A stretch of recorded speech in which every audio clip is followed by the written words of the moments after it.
فرمایا گیا اور وحی کی گئی سیدنا نوح علیہ السلام کی طرف کہ انہ لن یؤمن من قومک کہ تمہاری قوم سے مسلمان نہیں ہوں گے مگر جتنے ایمان لا چکے ہیں، یعنی جتنے آپ کی قوم میں ایمان لا چکے ہیں بس یہی مسلمان رہیں گے،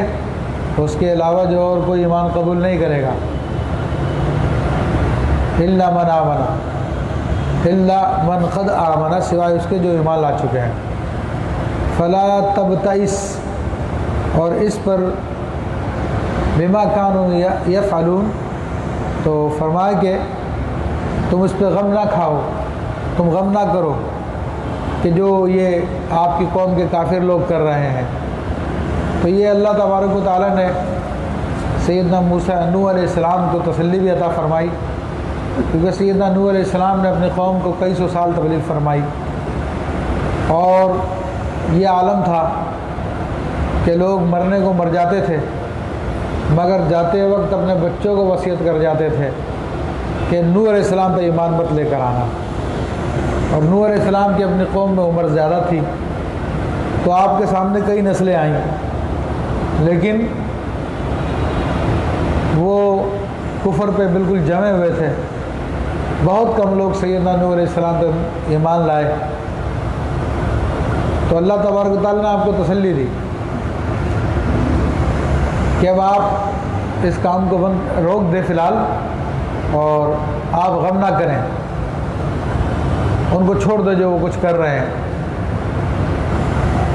نوح علیہ السلام کو کیا کرنا، تو اس کا ارشاد فرمایا وَاصْنَعِ الْفُلْكَ بِأَعْيُنِنَا، اور ہمارے سامنے کشتی بناؤ، یعنی ہماری حفاظت میں ایک کشتی بناؤ۔ اور ہماری سامنے کشتی بنانے سے کیا مراد ہے کہ ہماری یاد میں، ہماری محبت میں ایک کشتی بناؤ، وَوَحْيِنَا، اور ہمارے حکم سے بناؤ،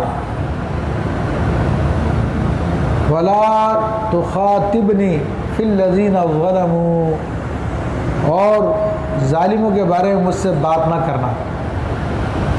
إِنَّهُمْ مُغْرَقُونَ، وہ ضرور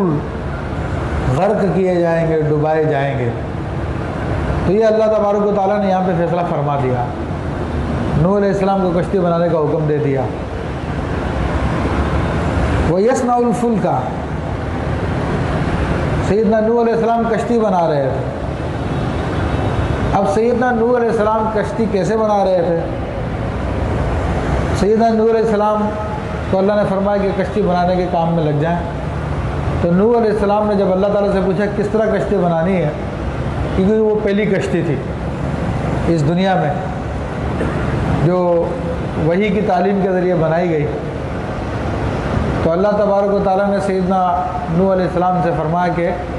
یہ ساگوان کے درخت لگائیں۔ ساگوان بڑی اعلیٰ قسم کی لکڑی ہوتی ہے، بہت ہی مہنگی ہوتی ہے، اور جہازوں کے اندر استعمال کی جاتی ہے، پانی اس پہ اثر نہیں کرتا۔ تو سیدنا نوح علیہ السلام نے ساگوان کے درخت لگائے،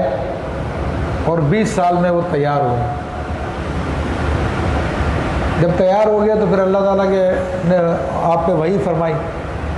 فرمایا کہ ان کو اب کاٹ لو۔ ان درختوں کو آپ نے کاٹا، کاٹنے کے بعد ان کو سکھانے کا حکم دیا اللہ تبارک و تعالیٰ نے، اور پھر سیدنا جبریل علیہ السلام کو بھیجا، اور انہوں نے آپ کی رہنمائی فرمائی، اور باقاعدہ آپ کو بتایا کہ اس کا سر جو ہے، کشتی کا اگلا حصہ مور کے سر کی طرح ہو، اس کے سامنے کا حصہ پرندے کے سینہ جیسے ہوتا سامنے سے ویسا ہو، اور پچھلا حصہ اس کا مرغے کے دھڑ کی طرح ہو۔ تو یہ ساری کی ساری تفصیل آپ کو بتائی گئی، اور سیدنا نوح علیہ السلام نے وہ کشتی کہتے ہیں کہ 20 سال میں بنائی، اور وہ کشتی بعض روایتوں کے مطابق اس کی لمبائی چوڑائی میں بڑا فرق ہے۔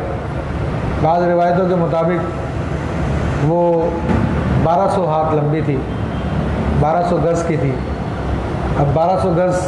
کا مطلب 1 کلومیٹر سے زیادہ ہوتا ہے، تو اتنی لمبی وہ کشتی تھی، اور 600 گز وہ چوڑی تھی۔ بعض روایتوں کے مطابق وہ 600 ہاتھ لمبی تھی، اور 33 ہاتھ چوڑی تھی، اسی طرح اس کی گہرائی تھی۔ حضرت ابن عباس رضی اللہ تعالیٰ عنہ کی روایت کے مطابق اس میں 3 منزلیں تھیں، اس کشتی میں 3 منزلیں تھیں، تو وہ منزلیں مختلف کاموں کے لیے بنائی گئی تھی جن کا ذکر ابھی آگے آئے گا۔